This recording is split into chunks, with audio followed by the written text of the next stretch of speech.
Broadspace is a feminist working space in Portland to help empower female artists and designers.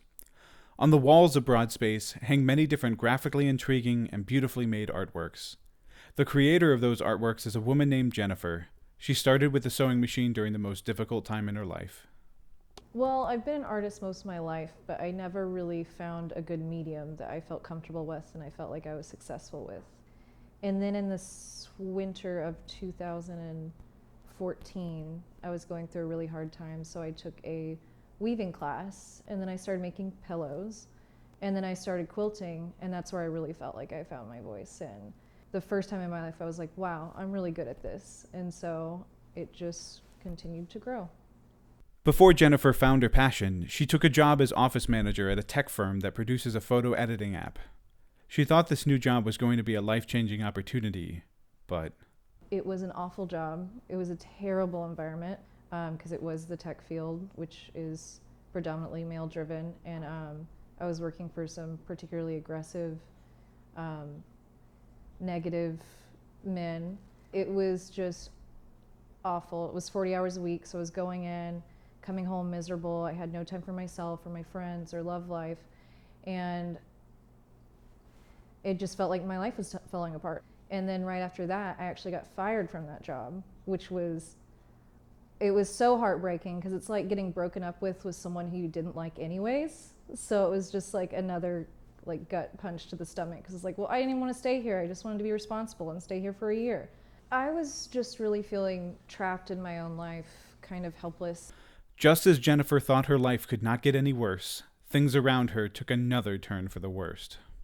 So in the winter of 2015, while I was struggling with this job that I really, really hated, it was also a really misogynist environment. I had 3 friends commit suicide. It started with one that was a girlfriend of mine. We weren't particularly close at the time because I'd already been living up here for 3 years. That was absolutely just gut-wrenching. It was terrible because she had a child. She was so young. She was married. And then about a month later, I had another friend commit suicide. And then a couple weeks later, I had another friend. And I found out, and it was just all so fast, and they were all really young, and, well, except for one of them, but they were all like in their mid-20s. I just didn't know what to do with that information, and it was particularly hard to digest considering I was at such a low point. I wasn't suicidal, but it did kind of give me that thought of like, oh, I guess that's an option. I guess like this is when people do it, is when they're in these low points. I took a long break, and during that break, I spent a lot of time exploring myself and practicing my craft, which was weaving, but it slowly developed into quilting, and that's when I really felt like I found my voice and started feeling strong and confident for the first time in my life. Jennifer started to look for a commercial working space to replace the cluttered desk of her crowded studio apartment. She stumbled across Broadspace seemingly by accident. It turned out to be everything she wanted, and more. Broadspace has been amazing for me personally and artistically. First of all, it's such an inspiration to come in here and just see all these amazing women working on their own projects. And within the first week, I learned about 3 or 4 different fabric tips, things that I was doing wrong, or techniques that made me a lot faster just within the first week. So there's a lot of knowledge trading going on, a lot of tips, a lot of learning. And then also just diving into a community of women that all have different connections. I've met a lot of people through Broadspace, and I would say because of Broadspace, one of my goals was to start showing my art in gallery spaces and or shows. And this month I had my first show and then 2 more shows after that. So I feel like it's helping me propel to the next level with the support of all these women.